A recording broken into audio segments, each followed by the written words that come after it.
and I quote, "She turned up here sometime after 6 and said that he used a hammer to beat her up," said the cop.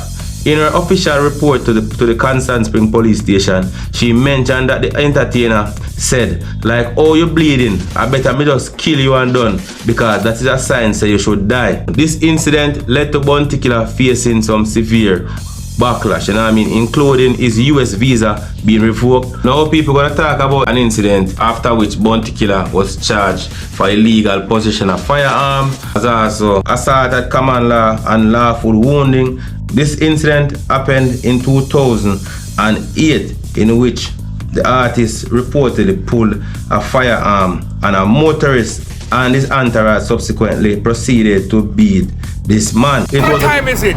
You don't know what time is it. Remember good no man, you know remember good. Irish Jamaica, one love. So you know it's Reggae Brownie man. And we say, subscribe to the Wildlife Gully YouTube channel.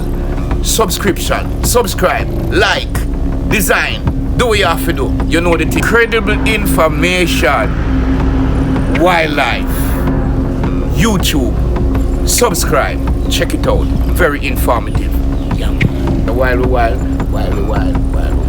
Blessed my people. Welcome back, you see me? So peeps, today we're gonna talk about one of the most influential and prominent dancehall artists in the history of dancehall music. This artist has had an impact on all areas of dancehall music. This individual opened the door for a lot of other dancehall entertainers so them can feed them family. And this individual is none other than the cross, angry, miserable Bounty Killer, who is arguably the most aggressive dancehall entertainer who have risen to stardom in the early 90s. We're going to talk about his journey in music towards stardom, as also we're going to talk about his achievement and the challenges that he has faced in his career, as also challenges that he's still facing, which includes challenges with the law. So people, Rodney Basil Price, otherwise known as the Warlord, otherwise known as Bounty Killer, the General, was born on the 12th of June in the year 1972 in Kingston, Jamaica. Let me tell you this clear. I jungle the killer boy, you know. Trench town. As a young man growing up, Rodney Price always had a love for music, and this was mainly attributed to the fact that his father was the owner and operator of the Black Scorpio sound system. So Bounty Killer started DJing and that sound system at a very young age. My father usually have a sound, man, and he usually love the DJ business. Yeah, man, but I never did see me because I don't see the talent for him for a long time. Yes, man, and I just there and see Bounty is just Bounty. And I hear Bounty talk because I say enough guy want to be like Bounty, but they never know when him down there they get to a suffer. Yeah, man, I true him attack, man. I respect him and I love him. And I'm going to live continually. Yeah, man. And the killer, man. For all those who did not know, Bounty Killer have a music background. I get me as a people, yeah, man. Bounty Killer used to play him father's son, a dance, and so on. You know what I mean? Early settings in a party, you know, as a little youth, you know, in them early teens, used to bounce to a tune and could have DJ to look at tune same way, because from a young age, Rodney was drawn to the music and him love it. He was doing well, people, you know what I mean? But at the age of 14 years old, tragedy struck. Bounty Killer was shot in a crossfire whilst they were living in the Riverton area of Kingston. He was shot in a crossfire which was as a result of a war going on between two opposing political fractions. You get me as a people, you know, the PNP and the JLP. Well, I was shot like in 1986 when I was like 14 or 15 years old. In political differences, man and man, friction on other side, coming from school and crossfire and got shot accidentally. But it's something that occurs all the time. You understand? Crossfire and children are stand by or get shot. It's just something that happens every day from the violence around in Jamaica, you know? Back in them days, supporters of the two rival parties would always be trading bullets with each other, you know what I mean, people fighting for political supremacy in the Kingston area of Jamaica. So it was really an unfortunate situation that young Rodney Price had gotten caught in, because he could have lost his life. That is the reason why after he recovered and came out of the hospital, he started to take his music more seriously. So whilst Rodney Price was in the hospital recuperating, this was the time when he decided that he was going to take music on a different level, and he was going to start to DJ, you know what I mean, and hit out against injustice and so on and so forth. Hence, he chose the stage name Bounty Hunter. However, he ended up having to change that name from Bounty Hunter to Bounty Killer, because there was another artist before him who was already Bounty Hunter, even though that artist never rose to any real prominence in the music business. And I mean, people, I can remember Pink Panther, who's a sound selector, was talking about a situation where there was almost a violent confrontation between himself, Rodney Price, and also friends and the artist whose name was Bounty Hunter. So it never worked it. So Rodney Price changed his name to Bounty Killer, which was the perfect move. Me didn't want to call Bounty Hunter inside a vice stir for man one of them. Here comes Bounty Hunter come like me, come to the studio. A vice me dub them. Man, check about 4 dub give me the day. Me come outside before him. One of the Rasta man approach me. And he said, yo selector boy, what a DJ that the artist name. I wish man that you have a nice studio. A DJ in the artist name. So I said, which artist? I say, I mean, which artist? The Bounty Hunter, I hear the money, they same name. I say, yeah. I say, then see the artist with the Bounty Hunter there, you know. I say, I never know some man named Bounty Hunter there. Because true, him record as Bounty Hunter, but he never boss. Yeah. But I true him to read the record before. Killer. But he never boss. So me go say, Bob, no, one like a shuffling start out there, you know. Yeah. Knife back and look at things, look at the shuffling one and ratchet pop off out there. DJ, no, I go back to the studio and I say, yo, DJ, I pay for out there. The man them out for rush me and I said, you know, DJ, and not the man in here, man, and Louis now, see what I go on. I run, come on, Louis here, win. Burn up Louis, I never forgot that. Come out and talk to the little Rasta man. And them come from somewhere out that way there, you know. So I feel them place we in, you know. I don't know if it's easy, so they come from somewhere out there, so they come from, though. We know I wrote the studio in the pan. I must say to DJ, say, yo, you have to change the name there, because the man vice the name there already. I made the thing that happened to when the name to change. So you look at change the name Bounty Hunter. See if you don't know him, man, you can look at the name of a Bounty already.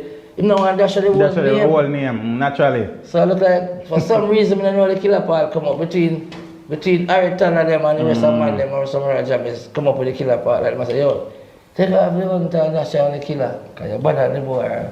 The man and that's the Bounty Killer start.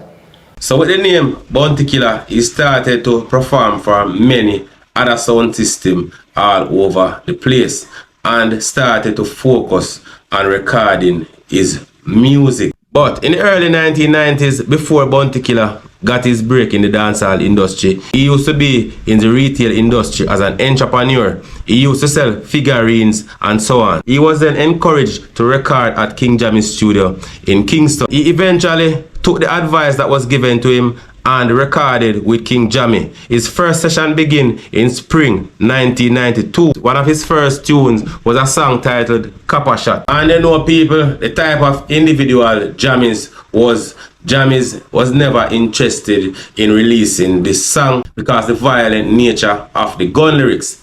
But however, Jammy's brother, who goes by the name of Uncle T, disagreed with him and decided that he was going to release the song anyway. And this song titled Copper Shot went on to become a major hit song in Jamaica as also New York. In 1993, Bounty Killer made his first performance at the popular reggae one-night show known as Sting, which was held in Jamerel, Portmore on Boxing Day of each year. That was the year Bounty Killer actually made his entry and Sting. You know, back in those days, people, only the hot artists them could have go up and Sting, you know what I mean? Whether the artists them a clash or something. But in order for an artist to be booked for Sting, that artist have to have had something going for him through the year towards the end of the year. He must have carry some steam. And this was also the time whereupon Bounty Killer had a high profile clash with fellow dancehall DJ Beenie Man. Beenie Man was and has always been Bounty Killer's main rival, even though Beenie Man did actually get a break in the music industry before Bounty Killer. The rivalry between those two continued throughout the 1990s, with both of them hurling disrespect to each other, you know what I mean? Even reaching some stages where they disrespect each other's parents and so on, you know what I mean? And threaten each other in their lyrics. But I mean, it was just music according to Bounty Killer and Beenie Man. They had nothing personal going on, you know what I mean? There was no hatred between them or no real bitterness. But you know, people, after some time in the future, both of these artists realized that the clash thing not gonna really work out, because these artists eventually acknowledged that their music was actually influencing the behavior of some of their supporters, you understand? And as a result of a negative impact, they decided to call it a truce, you know what I mean? They decided to end their battle in that time. Bounty Killer also had other rivalries in his career back then, you know what I mean, people. Bounty Killer was also rivals with Merciless, Supercat, you know what I mean, people. So Bounty Killer continued to work with King Jammy up until 1995, when he increased control over his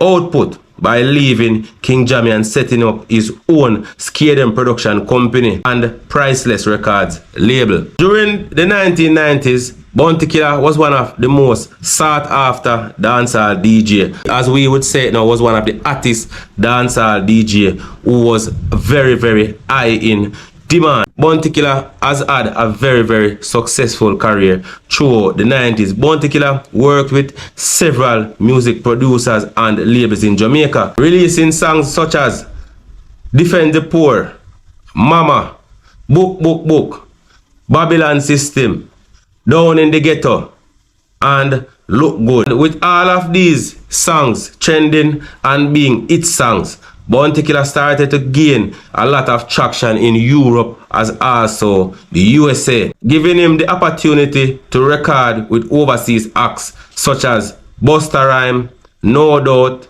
Master Killer, The Fugees, Wyclef Jean, Mobb Deep, Capone, Swiss Beats, and AZ.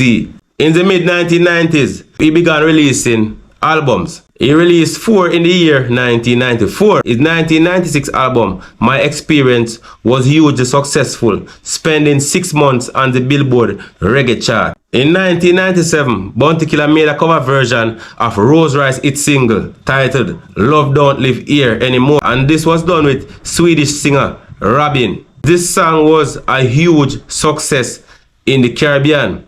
It was even featured in She's So Lovely, Sean Penn film. But in the early 2000s, further success followed Bounty Killer when he released albums such as Ghetto Dictionary Volume 1, Art of War, and Ghetto Dictionary Volume 2.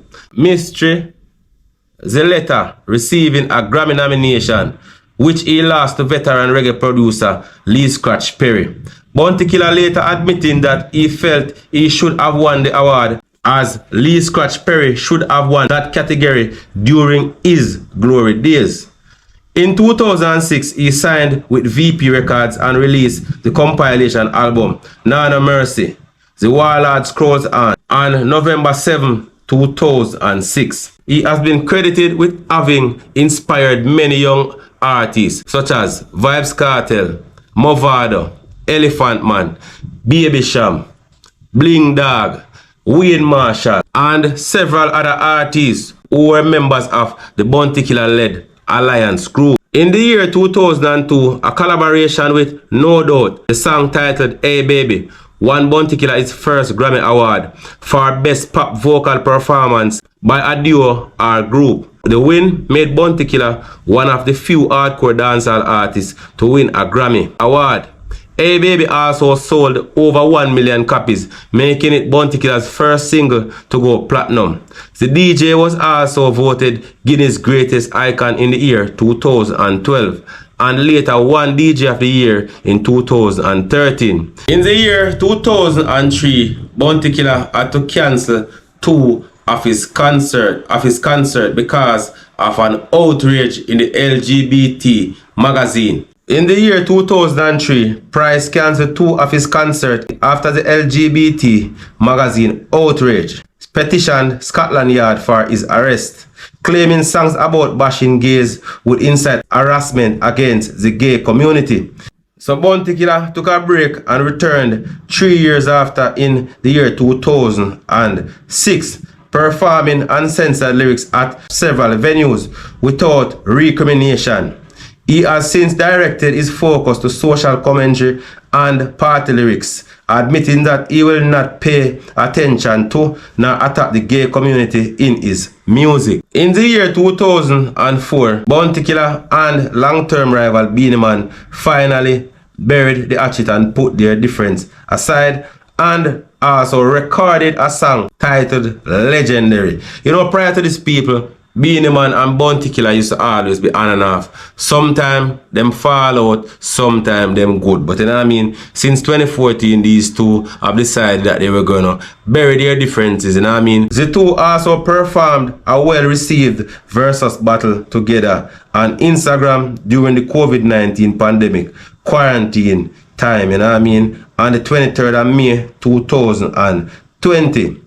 Bounty Killer revealed as of June 2020 he had a new album in the works with Damian Marley as the executive producer. So people, Bounty Killer is a well-rounded dancehall DJ, a very, very serious businessman when it comes down to his work. You know what I mean, people? Bounty Killer are one of the first artists who actually come out and decide to say, charge for dub plate. You get me as a people, yeah man, Bounty Killer the first artist where charge someone man 1,000 US for do a dub plate when them come a Jamaica. You see people prior to that, you know, say it was just basically monkey money.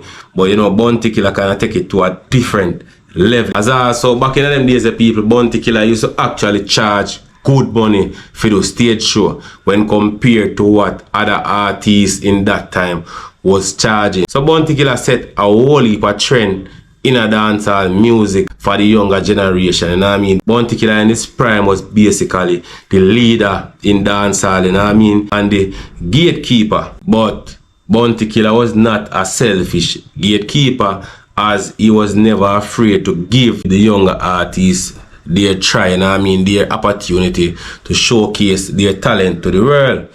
And as a result of that, people will have to commend Bounty Killer for the work that he has put in, you know what I mean, people. But one of the sad things about the journey of Bounty Killer is that Bounty Killer was building his mansion in the Narbrook area of Kingston. You see, people, you know, Bounty Killer did not build him big mansion close to where Movado's house is. But you know, Bounty Killer made some bad financial decisions which eventually ended up causing him to lose his dream house. And you know, his mother, who was really looking forward to move in that house, did not get an opportunity to spend a night, you know what I mean, in that mansion. You know, I have personally seen that house before, so I can tell you it was a nice one that Bounty Killer was making, you know, people. But you see, in life, when you rise up and you have certain power, you know what I mean, with great power comes great responsibility. So if you happen to take out a mortgage on your house or a loan or for whatever reason and you not pay it back, you know, say automatically the bank are going to seize the asset, and after them sell it, you know, say they're going to give you the difference after they deduct what was owed to them with interest. You get me as a people. So Bounty Killer, in my opinion, made some very bad financial decisions. There was even a time when Bounty Killer had a very beautiful white, you know what I mean, Range Rover, which was taken away from him because he was not paying his taxes, you know what I mean, people.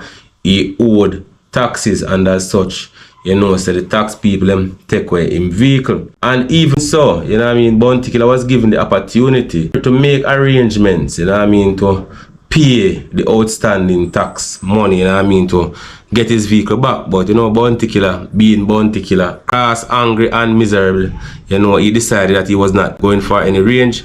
It was going to stay where it is. You get me, I say, people. So, you know, Bounty Killer, they end up losing beautiful Range Rover in that time. Also, you get me, I say, people. So, Bounty Killer had his fair bit of challenges. You get me, I say, people. Yeah, we can't go around that. But separate and apart from the challenges that Bounty Killer has faced in his life and career, you know, Bounty Killer, all in all, regardless of his disrespectful ways, a lot of times have very good ways, you know what I mean, have good personality. Bounty Killer really and truly a good youth, you know what I mean, but sometimes emotion may get the better of him and it causes him and others to not see eye to eye for a while. But you know, Bounty Killer is an individual who is not afraid to apologize, you know what I mean, and be a man if needs be. You get me, I say, people. So when you know, we have to big up Rodney Price same way. So now, people, we're gonna look at some of the legal struggles faced by this veteran dancehall entertainer. You know what I mean? Bounty Killer has had a few run-ins with the law. He has been arrested for assault, as also Bounty Killer has been arrested for using indecent language on a stage show. Bounty Killer has also been arrested for illegal possession of firearm and ammunition and so on. So we're gonna look into his legal challenges. So Bounty Killer was arrested 2 times at the popular year-to-year reggae concert known as Sumfest. You understand, people? In the year 2001, Bounty Killer was arrested for his involvement in an altercation which involved another entertainer. However, he was not charged in the year 2001. Bounty Killer was arrested again at Sumfest in the year 2008 for using profanity, which we call indecent language, during his performance. Bounty Killer was also arrested on the 3rd of February 2009 for dangerous, reckless and careless driving after allegedly running 7 traffic lights in Kingston, Jamaica. Bounty Killer was also charged with refusing to take the breathalyzer test and disobeying the red lights. You know, Bounty Killer I come from party all night vibes, you know what I mean, and decides to not stop and not stop light in a night, which is customary because after certain hours people don't really stop a stoplight because you might very well find yourself getting robbed at a stoplight, you know what I mean. So even though you disobey the light, you know, people don't really stop because some criminals, you know what I mean, unscrupulous persons wait for that opportunity when you stop at the stoplight to pounce upon you, rob you, or possibly even shoot you. You get me, I say, people, but I don't know what Bounty Killer's excuse is for running those red lights. In 2006, Bounty Killer was also arrested by the police in June for assaulting the mother of his child. According to the Jamaica Star, the complainant was allegedly punched in the face several times, dragged some distance away, and her head slammed into a wall. You know what I mean, people? Them time, you know, the wall did cross, angry and miserable and young, and him never did really think the way how him I think now. And I'm sure that he is sorry for those actions, you know what I mean, people. But it does not stop there. Now, people, we're gonna talk about a more popular and famous incident which involved Bounty Killer and a female, you know what I mean. Bounty Killer's girlfriend, who at that time was 19 years old, had made some allegations against him that he had used a hammer to beat her, as also the mosquito swatter, you know what I mean, the electric mosquito swatter, which caused public outrage. You get me, I say, people, yeah, man. The whole world was upset with Bounty Killer, you know what I mean, when that piece of information broke out in the media. People, in 2010, Bounty Killer felt the full lashing of the tongue from citizens of Jamaica after he was accused of inflicting bodily harm on his 19-year-old girlfriend using a hammer and an electric flying mosquito swatter.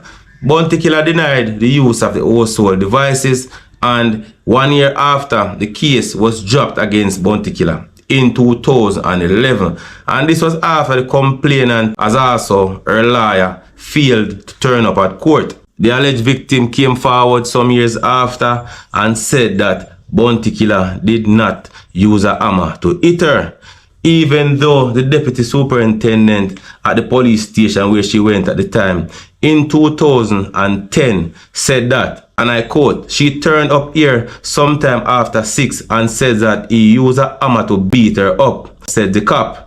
In her official report to the Constant Spring police station, she mentioned that the entertainer said, like, "Oh, you bleeding, I better me just kill you and done, because that is a sign say you should die." This incident led to Bounty Killer facing some severe backlash, you know what I mean, including his US visa being revoked and him being blackballed from performing at certain events. It also had an effect on his family because, you know what I mean, his children were being mocked every day at school, saying that their father is an abuser and he used hammer to beat women and so on and so forth. But you know, people, Bounty Killer came out and said that he was sorry for his action, you know what I mean, he expressed remorse and sorrow for his action and promised that he will be a better man, you know what I mean. Bounty Killer even started a campaign, you know what I mean, no violence against women. So Bounty Killer has really changed his behavior since that incident because, you know what I mean, since then, Bounty Killer, there has never been another allegation like that where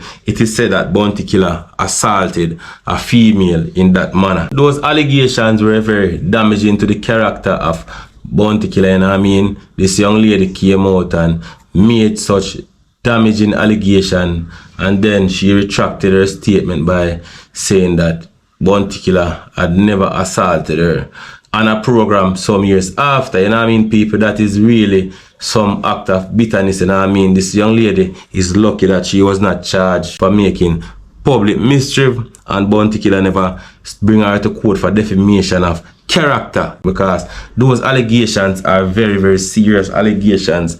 And in my opinion, those allegations are affecting Bounty Killer up until now. And I'll soon explain the reason why I believe that. Now people are going to talk about an incident after which Bounty Killer was charged for illegal possession of firearm, as also assault at common law and lawful wounding. This incident happened in 2008, in which the artist reportedly pulled a firearm on a motorist, and his entourage subsequently proceeded to beat this man. It was reported that the complainant in the case was traveling along St. Lucia Avenue in New Kingston when he came upon a group of men who had blocked the road with their vehicles, and he was trying to pass. In an effort to pass, the complainant said that he tooted his horn to signal the men to move. However, one of the men, nicknamed Ice, allegedly threw alcohol in his face. You know, we Jamaicans see that as a big disrespect. So when a man throw alcohol in your face, you know, so naturally a man go on retaliate. Worse, he travel with him girlfriend and so on and so forth. So the man retaliated and a confrontation ensued. It is alleged that Bounty Killer pulled a firearm and pointed it at the man, and other members of his entourage proceeded to beat this man. Bounty Killer was eventually freed of these charges in December 2012. So, as you have heard for yourself, people, Bounty Killer has had quite a journey in music, you know what I mean. From the beginning of his career, he was shot, you know what I mean, people. Bounty Killer been into problems quite a few times with the law. And you know, Bounty Killer eventually ended up losing his work permit. So Bounty Killer cannot go to the USA and work. And you know, people, that is where our dancehall artists make the bulk of their money from. So if you cannot travel to meet the demands of that market, then you will not be able to earn the amount of money that you potentially can earn. And in my opinion, people, I think that there are a few things that are causing Bounty Killer not to be granted a visa. You know what I mean? Those American people, they take assault against women very seriously. You know, that is a woman country, and several times Bounty Killer has been accused of abusing women. Those can be some of the things that are going against Bounty Killer and him not getting a visa. Because think about it, people. If it was just about LGBTQ, remember, you know, Sizzla always burn a fire on those kind of people, and Sizzla still getting visa. You know, Capitan and the fireman, he used to burn them thing the same way, him get visa still. So it cannot be just that, you know what I mean? So it can possibly be the fact that it was alleged, you know what I mean, and it went in the media so viral that he used a hammer to assault a young female that caused Bounty Killer to be barred from the USA. Bounty Killer said that is because of Dodos and LGBTQ, but Bounty Killer have to just look a little bit wider and think more open-minded towards this state. Because remember, you know, Dodos, they are prison a serve time for him crime. I understand people when commit. Bounty Killer never did charge with him. So that wouldn't be so much substance to be barring Bounty Killer from entering the United States. So it can simply be the fact that because of the assault allegations against female, and I mean people, simple as that, can be barring Bounty Killer, but him just need to look into it. So as you know, people, when it comes down to Bounty Killer, there's a lot to talk about, you know what I mean, people. And even during the COVID time, Bounty Killer, you know what I mean, recently revealed that he had undergone a very serious surgical procedure, you know what I mean, people. Something that looks like it could have been life-threatening, you know what I mean, and he managed to keep it quiet for so long until just now. Regardless of the ups and the downs, you know what I mean, Bounty Killer is still a giant and a legend of reggae and dancehall music, and that can never be removed, you know what I mean, people. Bounty Killer is a champion for poor people, you know what I mean. Everybody have them ways, but we have to salute Bounty Killer for what he has done for reggae and dancehall music. I would like to say thanks, Bounty Killer, for your contribution to our culture, reggae, dancehall music. That is my bit about Bounty Killer. You can leave your opinion in the comment section. As also, you can like, share, and subscribe. Peace.